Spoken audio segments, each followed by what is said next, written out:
Sir AP politics లో ఏం జరుగుతోంది ప్రస్తుతం? ఈ రోజు అయితే అందరూ ప్రమాణ స్వీకారం చేశారు అసెంబ్లీలో. అయితే జగన్ కి సంబంధించి అగైన్ సిబిఐ కేసెస్ రెగ్యులర్ గా ఆయన అటెండ్ కావాల్సిందే, ఇట్లాంటి వార్తలు వస్తున్నాయి. అగైన్ ఆ కేసెస్ అన్ని కూడా ఆ, తిరిగి ఆయనను చుట్టుముట్టబోతున్నాయి. ఇవన్నీ కూడా మాట్లాడుతున్నారు సార్. సార్ ఏం జరిగే ఛాన్సెస్ కనిపిస్తున్నాయి? ఏపీ పాలిటిక్స్ లో ఏం జరగచ్చు సార్? నమస్కారం అండి. ముందుగా కాయ్ టీవీ ప్రేక్షకులకి, యాజమాన్యానికి ప్రత్యేక వందనాలు, నా అభినందనలు, ధన్యవాదాలు.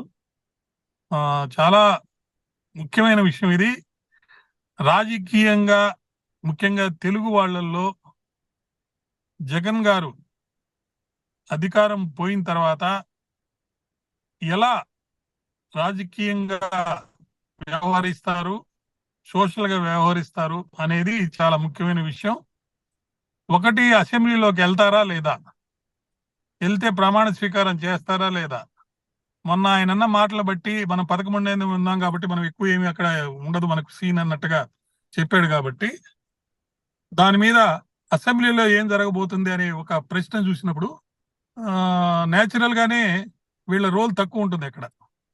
రెండు, కౌన్సిల్ అనేది కంటిన్యూ అవుద్దా లేకపోతే రద్దు చేస్తారా. మూడు, అమరావతి రాజధానిగా ముందుకెళ్తుంది కాబట్టి కక్ష రాజకీయాల అనేవి ఏమన్నా ముందుకెళ్తుందా లేదా. ఆ కక్ష రాజకీయాల్లో భాగంగా పాత కేసులను తిరగదోడి, లేకపోతే పాత కేసుల్లో ఏదైతే కోర్టులో ట్రయల్ జరుగుతుందో ఆ ట్రయల్ని కొనసాగింపు తీవ్రంగా మరియు త్వరితగతిలో జరుపుతారా లేదా. ఆ కేసులకు సంబంధించి రెండు ముఖ్యమైన విషయాలు ఏంటంటే, అందరూ కూడా డిశ్చార్జ్ పిటిషన్లు వేశారు. నాకు తెలిసి 130 140 130 అనుకుంటారు డిశ్చార్జ్ పిటిషన్స్ ఉన్నాయి. డిశ్చార్జ్ పిటిషన్స్ అంటే ఇనీషియల్ స్టేజ్ లో ఉన్నాయి. కేసు పెట్టినప్పుడు ఎలా ఉందో ఈ రోజు కూడా అలాగే ఉంది. సో ఫస్ట్ ఆ డిశ్చార్జ్ పిటిషన్స్ అన్ని డిస్పోజ్ కావాలి. అయితే ఈ డిశ్చార్జ్ పిటిషన్స్ కి సంబంధించి ట్రయల్ జరిగేటప్పుడు కానీ, ఎంక్వైరీ జరిగేటప్పుడు కానీ ఎవ్రీడే లెక్కను జరపండి అని చెప్పి సుప్రీంకోర్టు ఆర్డర్స్ ఇచ్చింది. మరి ఆ పరిస్థితుల్లో ప్రతి వాయిదాకి ముద్దాయి హాజరవుతాడా లేదా అనేది చాలా ముఖ్యమైన విషయం. ఆ ముద్దాయి ఆ పరిస్థితుల్లో ప్రతి వాయిదాకి హాజరవుతాడా లేదా అనేది ఎంత ముఖ్యం అంటే, రాజకీయంగా అధికారంలో ఉంటే కోర్టుకి హాజరు కాకపోయినా పర్వాలేదు, అధికారంలో లేకపోతే హాజరవ్వాల్సిందే అనేది అనుకుంటున్నారు. కానీ ఇక్కడ పరిస్థితి ఏంటంటే, ఒక ముద్దాయి ఒక కేసులో కోర్టుకి హాజరవ్వాలా లేదనేది ప్యూర్ గా డిస్క్రిప్షన్ ఆఫ్ ద కోర్ట్. ఇన్ని రోజులు అనేక పరిస్థితుల వల్ల మరి ఆయన్ని ఎగ్జంప్షన్ అనేది ఇవ్వడం జరిగింది. ఇప్పుడు కోర్టు ఎలా స్పందిస్తుంది అనేది మనం వెయిట్ చేసి చూడాలి. ఇప్పుడైతే యాజ్ ఇట్ ఈజ్ గా ఆయన కోర్టుకి వెళ్ళి ప్రతి కేసులో రెగ్యులర్ గా అటెండ్ అవ్వాల్సినంత పరిస్థితి అయితే అక్కడ లేదు. ట్రయల్ అనేది స్టార్ట్ కాలేదు. ఓన్లీ డిశ్చార్జ్ పిటిషన్స్ ఎంక్వైరీ ముందు టేకప్ చేస్తున్నారు. ఈ పరిస్థితిలో మనం అంతా వెయిట్ చేసి చూడాల్సింది ఏంటంటే, కోర్టు వారి నిర్ణయం, ఆ డిస్క్రిప్షన్ అనేది ఎలా ఉంటది.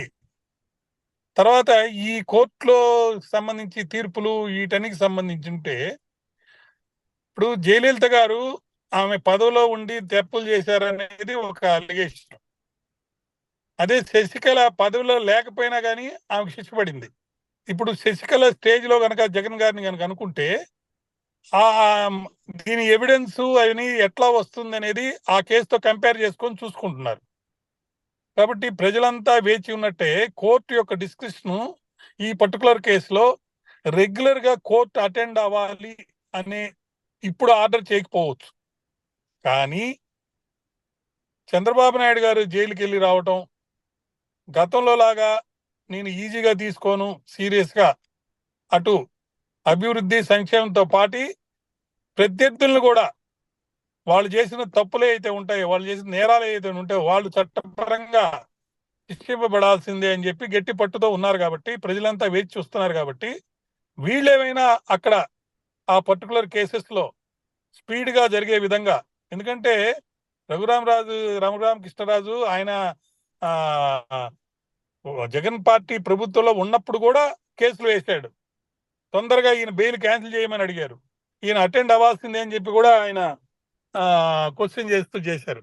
ఉమ్, ఇవన్నీ చూసినప్పుడు ఆ రంజుగా ఉంది రాజకీయం అని మనం అంటామే, అలా రాబోయే రోజుల్లో ప్రతి వాళ్ళు వేచి ఉన్నారన్నమాట ఎలా జరగద్ది కోర్టులో అని.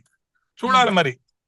ఖచ్చితంగా there is every possibility for speeding of the cases. త్వరగా తీవ్రతరంగా త్వరితగతిన ఈ కేసుల్లో తీర్పులు వస్తాయని ఆశిద్దాం. yes sir. Sir, ఇప్పుడు చెప్పండి. జగన్ గారి కేసెస్ కాకుండా ఇప్పుడు మామూలుగా 11 సీట్లకే పరిమితం చేశారు వైఎస్ఆర్సీపీని. ఇప్పుడు కక్ష రాజకీయాలు లేదంటే ఏ కేసెస్ పెడతారు, ఎందులో అవినీతి చేశారు, ఇట్లాంటి దాని మీద నిజంగానే ప్రజలు ఫోకస్డ్ గా ఉండబోతున్నారా, లేదంటే ఇప్పుడు 164 సీట్స్ తోని మ్యాండేట్ ఇచ్చారు కాబట్టి వాళ్ళు ఏ డెవలప్మెంట్ ఇట్లాంటి వాటి మీద సో రాజకీయం ఉండబోతోందా లేదంటే అభివృద్ధి రెండు సైమల్టేనియస్లీ ఉండబోతోందా, ఎట్లా ఉండబోతోంది పరిపాలన? గత ప్రభుత్వం కేవలం సంక్షేమాన్ని మాత్రమే మనసులో పెట్టుకొని అభివృద్ధిని పక్కకు నెట్టేసింది అనే ఒక నినాదంతో ఈ ప్రభుత్వం అధికారంలోకి వచ్చింది. ఈ ప్రభుత్వానికి రెండు కళ్ళు, సంక్షేమము, అభివృద్ధి. సంక్షేమం కూడా జగన్ ఇచ్చిన స్థాయి కంటే ఎక్కువ చేయాలి. 3,000 4,000 చేశారు, అదొక్కడే చేశారు. కానీ మిగతా మేనిఫెస్టోలో పెట్టినవన్నీ చేయాలంటే జగన్ ఎంత అమౌంట్ ఖర్చు పెట్టాడో దానికంటే ఒక 30-40 లక్షల కోట్ల రూపాయలు ఎక్కువ ఖర్చు పెట్టాలి ప్రతి సంవత్సరం. ఆ పరిస్థితి ఉంది కాబట్టి ఖచ్చితంగా అభివృద్ధి పదంలోనే అమరావతి కట్టే దాంట్లో కానీ, కోస్టల్ బెల్ట్ ఏరియాలో ఉన్న అన్ని పోర్ట్లు డెవలప్ అయ్యేదానికి కానీ, ఇండస్ట్రీస్ తీసుకొచ్చేదానికి కానీ చేయాలి. అయితే ప్రస్తుతం ఎక్కువ మంది ఆలోచించేది ఏంటంటే నిరుద్యోగ యువతకి ఉద్యోగాలు కావాలి. అవి కావాలంటే ఖచ్చితంగా పట్టణీకరణ అనేది జరగాలి. పంచాయతీలు కూడా నగరాలుగా మారిపోవాలి. అక్కడే దానివల్లనే వాటికి మౌలిక సదుపాయాలు అనేవి పెరగాలి. అవి పెరిగేటప్పుడే పనులు అనేవి వస్తాయి. అందుకే వెంటనే వాళ్ళు అమరావతిలో ఎన్ని చెట్లన్నీ తీర్చేసేయటం, ఏ స్థాయిలో ఏముండయని దాని మీద ఒక చర్చ కూడా జరిగింది. అయితే ప్రస్తుతం ఉన్నవా చంద్రబాబు నాయుడు గారి ప్రభుత్వంలో కూటమి అని పేరే కానీ ఎక్కువ సీట్లు, ఎక్కువ మెజారిటీ ఈయనకు వచ్చినాయి. కాకపోతే మోరల్ గా పవన్ కళ్యాణ్ గారికి రుణపడి ఉన్నాను అనే ఒక భావన ఉంది. అందువల్ల ఆయనకి ఎక్కువ ఇంపార్టెన్స్ ఇవ్వటం కానీ, అదే మనం డిప్యూటీ మినిస్టర్ గా చీఫ్ మినిస్టర్ గా కూడా ఆయనకి ఇవ్వటం జరిగింది. ఈ పరిస్థితుల్లో అంటే చేదోడు వాదోడుగా ఇద్దరు కలిసి రాష్ట్రాన్ని సెంటర్ లో వీళ్ళకున్నటువంటి పలుకుబడి వల్ల ప్రస్తుతం వీళ్ళ అవసరం అక్కడ ఎక్కువ ఉంది కాబట్టి స్పెషల్ స్టేటస్ అడిగినా అడగకపోయినా ఎక్కువ డబ్బు తీసుకొచ్చి త్వరగా కనీసం 3-4 ఏళ్లలో పోలవరాన్ని కన్స్ట్రక్షన్ చేయడం కానీ, అమరావతిని ఒక మంచి పట్టణంగా తయారు చేయడంలో కానీ, మిగతా అన్ని ప్లేసెస్ లో కూడా ఏదైతే అభివృద్ధి వీళ్ళు చేస్తానని చెప్పారో అవన్నీ చేయాల్సిన కర్తవ్యము, బాధ్యత, అవసరము, అది కూడా త్వరితగతిన చేయడం ఎంతో ముఖ్యమైనదిగా ఉంది. కాబట్టి ఈ రీజన్ రివెంజ్ రాజకీయాలు అనేది చాలా తక్కువ చేయొచ్చు. అయితే గత ప్రభుత్వంలో ఎవరైతే అధికారులు ఈ యొక్క చంద్రబాబు నాయుడు కానీ, వాళ్ళ పార్టీ కానీ, లేకపోతే మిగతా కూటమిలో ఉన్న పార్టీల మీద, వాళ్ళ కార్యకర్తల మీద చర్యలు తీసుకుని వాళ్ళందరినీ దూరంగా పెట్టేశారు. అధికారులందరికీ డిఫరెంట్ ప్లేసెస్ లో పోస్టింగ్స్ ఇచ్చేశారు. వాళ్ళ మీద అదే విధంగా గత ప్రభుత్వం ఇప్పుడు ఆంధ్ర ఆడుతా దాంట్లో 100 కోట్లు కొట్టేశారని చెప్పేసి ఒక అలిగేషన్ వచ్చింది. రోజాని అరెస్ట్ చేయాలని అన్నారు. నిన్న ఎప్పుడో కొడాల నాని మీద ఒక కేసు కూడా బుక్ అయిందని అంటున్నారు. ఇలా ఈ లీగల్ గా ఏదైతే మంచి ఎవిడెన్స్ ఉంటాయో వాటన్నిటిలో కూడా ఖచ్చితంగా వాళ్ళ మీద చర్యలు వీళ్ళు తీసుకున్న పద్ధతిలో తీసుకోకపోయినా తీసుకుంటారు. అదే విధంగా బాధితులు ఇప్పుడు ఒక ప్రభుత్వంలో అధికారంలో ఉన్నప్పుడు వాళ్ళు కానీ, వాళ్ళ కార్యకర్తలు కానీ, అధికారులు కానీ ఏదైతే చర్యలు చేపట్టి కొన్ని చేస్తారో దానికి ఎవరైతే ఇబ్బంది పడతారో బాధితులు, వాళ్ళు ఖచ్చితంగా వాళ్ళు లీగల్ గా పోయేది ఉంటది. అదే విధంగా మరి అదర్వైజ్ కూడా పోయే అవకాశం ఉంది. అదర్వైజ్ పోయారని బాధితులంతా మొరబెట్టుకుంటే మరి జగన్ గారు మీటింగ్ అరేంజ్ చేసి అందరికీ రక్షణ కల్పించండి, అందరికీ మీరున్నారని చెప్పండి, మీరు సహాయం చేయండి, నేనున్నా అని చెప్పి ముందుకు వచ్చారు. అంతేకాకుండా షర్మిల గారు కూడా అక్కడక్కడ వాళ్ళ తండ్రి గారి యొక్క స్టాచ్యూస్ ని డిమాలిష్ చేసిన దగ్గర వల్ల ఈయన మరి ఆమెను ఖండించింది. ఇప్పుడు మరి జగన్ గారి యొక్క రోలు మరి గతంలో లాగా మరి మోడీ గారితోటి చేయి కలుపుకొని ముందుకెళ్ళి ప్రొటెక్షన్ తోటి ముందుకెళ్ళే పరిస్థితి అవకాశం లేదు. అదే జరిగితే చంద్రబాబు నాయుడు తప్పుకునే పరిస్థితి వస్తే చాలా ఇబ్బంది.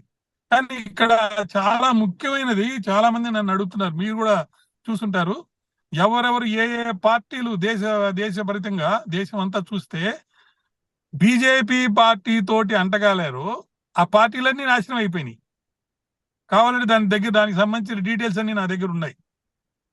ఇప్పుడు ఉదాహరణకి మహారాష్ట్రలో శివసేనని బతకనీయలేదు. ఆ శివసేనని బతకనీయకుండా ఈరోజు ఒక చిన్న పార్టీ లాగా తయారు చేశారు దాన్ని. అదేవిధంగా ఎన్సీపీని, శివసేనని చీల్స్తూ ఎన్సీపీని కూడా చీల్చారు, ఎన్సీపీని చిన్నది చేశారు. అదేవిధంగా ఇక్కడ జగన్ తో కలిసి బీజేపీ వాళ్ళు ఇండైరెక్ట్ గా లోపాయకారి ఒప్పందంలో చంద్రబాబు నాయుడిని జైలుకి పంపించడం జరిగింది. చంద్రబాబు నాయుడు పార్టీ అనేది లేకుండా చేశారు. కానీ అత్యవసర పరిస్థితుల్లో, విధి లేని పరిస్థితుల్లో వాళ్ళతోటి ఒక టైఅప్ చేసుకొని ముందుకు రావడం జరిగింది. నితీష్ కుమార్, ఇప్పుడు ఒక విధంగా చెప్పాలంటే నితీష్ కుమార్ ని మర్డర్ కేసులో ఇరికిస్తారని చెప్పి ఒక భయంతో మొన్న కూటమిలోకి ఆయన్ని తీసుకోవడం జరిగింది. ఒకటేంటి, అస్సాంలో జరిగింది ఏంటి, చాలా ముఖ్యమైన ప్రభుత్వం, మంచి ప్రభుత్వం సర్వనాశనం అయిపోయింది. ఇప్పుడు అక్కడ బీజేపీ ఏదో విధంగా ప్రభావితం చేస్తుంది. ఒరిస్సాలో గవర్నమెంటే పడిపోయింది, బీజేడీని తోడు కూడా అది టైఅప్ అయి. ఒకటని కాదు, అన్నిటికంటే ముఖ్యంగా జమ్మూ కాశ్మీర్ లో పీపుల్స్ డెమోక్రటిక్ పార్టీని వాళ్ళు అలియన్స్ గా చేసుకొని అక్కడ వాళ్ళు ఎన్నికల్లో నిలబడి ఆ పార్టీ యొక్క పరువు తీసి ఇప్పుడు వాళ్ళు ఉన్నారా లేదో అన్నట్టుగా ఉంది అక్కడ జమ్మూ కాశ్మీర్ పరిస్థితి. కాబట్టి బీజేపీ పార్టీతో ఎవరు అంటగాగితే, ఇక్కడ కూడా చూడండి, బీఆర్ఎస్ అంటగాగారు, బీఆర్ఎస్ సర్వనాశనం అయిపోయింది. లోపాగారి ఒప్పందం వల్ల ఇవన్నీ ఇంత పరిస్థితికి వచ్చింది. కాబట్టి నితీష్ గారు కానీ, చంద్రబాబు నాయుడు గారు కానీ, వాళ్ళకున్న రాజకీయ చతురత కానీ, పొలిటికల్ స్ట్రాటజీ కానీ, స్పెషల్ గా స్టేట్ ఇంట్రెస్ట్ ని, స్టేట్ ఎకానమీని గుర్తుపెట్టుకొని మరి బీజేపీ వాళ్ళతోటి సంబంధాలు కొనసాగిస్తూ చేస్తారని నేను భావిస్తున్నాను. ఈ పరిస్థితుల్లో అంత త్వరగా మరి రీజిమ్ రివెంజ్ కింద చర్యలు తీసుకుంటారని నేను అనుకోవటం లేదు. Yes, sir. Thank you, sir. Thank you so much. Welcome. నమస్తే.